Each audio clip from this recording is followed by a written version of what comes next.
glasses are trimmed in gold.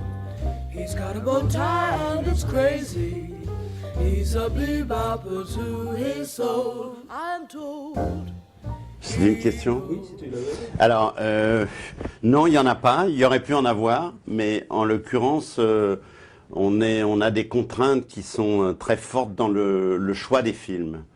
Avant même quand on a envie de faire un film, on vérifie d'abord qui détient les droits. S'il n'y a aucune possibilité d'avoir des extraits du film, soit parce que c'est trop cher. Les majors américaines parfois nous présentent une note qui est du genre 50, 60 000 $ pour 3, 4, 5 minutes et des photographes. Donc auquel cas c'est pas jouable financièrement. Donc on ne peut pas faire ce film. C'est arrivé pour très nombreux films évidemment américains. Soit il y a un conflit juridique entre le réalisateur, des producteurs et ça, donc on peut pas non plus. Bref, il y a des situations où nous n'avons pas accès. Auquel cas, le choix du film, ça s'arrête là.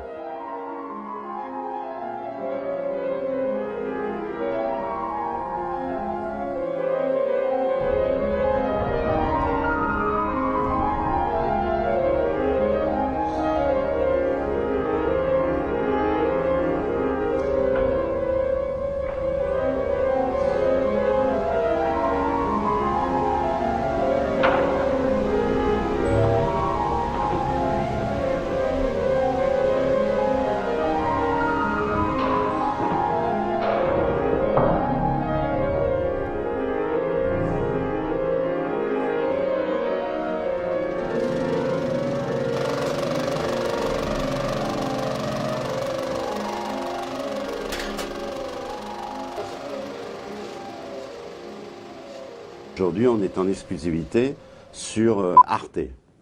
Et Arte, on a un partenariat qui est construit autour de l'idée que dans une soirée, Arte diffuse le film et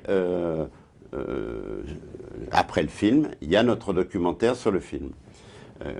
Donc, si ce film n'est pas achetable par Arte, on ne fait pas le film.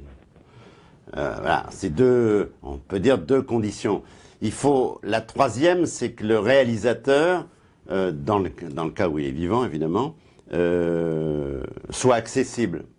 C'est-à-dire, il y a des réalisateurs, par exemple, toujours, je prends des exemples américains, mais on pourrait prendre des cas en Europe, où des réalisateurs n'ont jamais le temps, ils sont toujours injoignables, ne veulent pas en entendre parler, ou disent oui, mais 2 ans après, ils n'ont toujours pas répondu, on les relance, mais voilà, donc ça arrive. Et auquel cas, la question se pose plus. J'en rajoute une, mine de rien, nous faisons, c'est un principe de base, nous ne faisons que les films que nous aimons, donc ça c'est assez simple, c'est des films qu'on a eu plaisir. On va passer 6 mois pour faire un film, tout compris. Mieux vaut travailler sur quelque chose qu'on aime que sur quelque chose qui serait la base de polémiques, etc. Enfin, je veux dire, ou simplement pour critiquer ou descendre un film. Donc, c'est pas du tout l'objet de cette collection. On est dans le plaisir. J'aurais beaucoup aimé, par exemple, faire M. le Maudit. Voilà. Donc, ça fait très longtemps, voilà, donc on n'y est pas parvenu, mais on a fait La règle du jeu, Les enfants du paradis, Notorious, voilà, qui sont les films les plus anciens que nous ayons faits. Alors après, on saute à certains lame shows, donc à années 50. Je prends ces cas-là parce que les réalisateurs ne sont pas vivants. Alors là, il y a un nouveau critère, par exemple, quand on fait certains lame shows, il y a une configuration assez favorable parce que il y a beaucoup de cinéastes, disons plus jeunes, qui se sont intéressés à Billy Wilder, ont fait des entretiens avec Billy Wilder. Donc ça c'est une chance. Voilà, donc le réalisateur n'est pas là. Et il y a quelques personnes survivantes. Tony Curtis était vivant. On l'a eu à Las Vegas. Il avait accepté. Il était devenu, il était à la fois malade et peintre à plein temps. Bon, ça a été l'occasion pour lui de se lancer dans un travail un peu de mémoire. Il était très bon dans cette interview. Et d'ailleurs, à la suite de cet entretien, il s'est lancé dans un travail de souvenirs. Voilà, donc alors, on a eu la chance d'avoir cette interview. Il y avait les entretiens qu'avait donné Billy Wilder. On a la veuve de Billy Wilder. Voilà, donc qui était un personnage qui avait servi à inspirer d'ailleurs l'héroïne du film, le rôle que joue Marilyn Monroe. Donc voilà, il y avait des éléments qui permettaient de faire le film. Je dois avouer quand même que pour Jean Renoir, c'était plus compliqué que ça. Hein. Ça a été très compliqué de faire la règle du jeu. Là, il y avait très peu de survivants. Il y avait cette actrice qui est morte maintenant, celle qui fait la bonne, là, j'ai oublié son nom. Il y avait elle qui était, disons, très vieille à ce moment-là. Bon, il y a eu des parents de Renoir, Excuse-moi. Non, je le mets là. Pour le vol au-dessus d'un nid de coucou, le film de Miloš Forman, comme dans la question de ce film, qui est adapté d'un livre de Ken Kesey, il y a énormément d'histoires formidables à raconter. Il se trouve que Michael Douglas, qui le produit, voulait absolument, comme Miloš Forman, que le film soit tourné dans un véritable hôpital psychiatrique américain. Et bon, ils ont eu énormément de mal, tout le monde refusait. Et il y a un hôpital psychiatrique qui a accepté d'être le lieu de tournage. C'est l'hôpital psychiatrique de Portland. Il se trouve que le directeur de l'hôpital joue le directeur dans le film.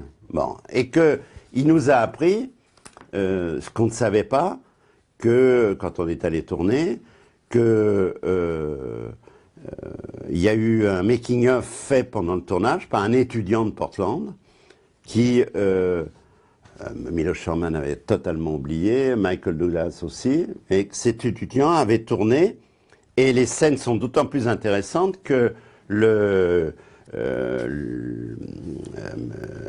Miloš Forman et Michael Douglas et le directeur de l'hôpital avaient souhaité qu'il y ait des malades qui soient mélangés aux figurants et aux acteurs. Et donc, évidemment, alors ça donne, outre les interviews, d'avoir des rushs de cette qualité, évidemment, c'est la même chose. Nous est arrivé une autre fois pour Rossellini, quand on a fait le film sur Rome ville ouverte. Donc, on cherchait Rossellini parlant de ce film. Et puis on a entendu parler les rosselliniens italiens, puisqu'il y a énormément, c'est une espèce répandue en Italie, plus ses enfants étant vivants, enfin certains d'entre eux. Donc l'existence, il avait été à Houston, à l'université d'Houston, et il avait fait des conférences. Et ces conférences, c'était sur la base il racontait le tournage de chacun de ses films. Et entre autres de Rome ville ouverte. Mais personne ne savait où se trouvait voilà, il l'avait fait en anglais et personne ne l'avait trouvé. Et puis finalement, là aussi, en cherchant beaucoup, en étant bien aidé, on a fini par trouver cet enregistrement. Et voilà, notre documentaire, là, voilà, on essaye, pour chacun de ces documentaires, d'avoir une richesse aussi de documents. Dans le cas de Notorious, Hitchcock sortait d'un film de montage qui sera diffusé longtemps après, sur les camps de concentration, en utilisant toutes les images tournées par l'armée américaine. Et Ce film ne sortira pas, il sera censuré de fait par les autorités militaires américaines qui sont propriétaires des images, parce que le gouvernement américain ne souhaitait pas provoquer les opinions publiques allemandes. Et donc on a attendu, je crois, 1970 pour que les années 70 pour que le film soit diffusé. Parce que les autorités américaines étaient curieusement surprises que finalement quelqu'un comme Hitchcock soit au courant de la préparation de la bombe. Et donc et qu'ils devaient en savoir beaucoup plus long, et donc ils étaient voilà. Plus ces témoignages, le film était faisable. Mais pour nous, c'est l'occasion de le préciser, pour nous, l'époque compte. Quand on dit « il était une fois », oui, on raconte l'histoire d'un film, c'est vrai. Mais pour nous, il y a aussi l'époque et l'articulation entre l'époque et le film et le cinéma. Moi, on peut dire que moi, j'ai deux phrases qui me sont en tête depuis le début de cette aventure. La première, c'était une phrase de l'ami Danet, de Serge Danet, qui, à propos du mépris, d'ailleurs, c'est un film qu'on voulait faire depuis le début et puis qu'on a fait finalement assez vite, il disait, pour comprendre les années 60, il faut voir et revoir le mépris. C'est une phrase d'une pertinence absolue. Je peux dire, d'une certaine manière, que le projet d'un film et son époque est entièrement fondé sur cette phrase. Sur une autre, si on veut, c'est Cocteau qui disait, Brigitte Bardot, c'est l'âme de son époque. C'est vrai, c'est ce qu'on fait. On cherche l'âme à travers le film, et le fait de le mettre en avant permet de lire le film et de, si j'allais dire, du jouir du film de manière plus forte, quoi. Alors, ce coffret est fait par les éditions Montparnasse, et je ne veux pas me défausser lâchement, mais je crois que c'est une trouvaille des éditions Montparnasse.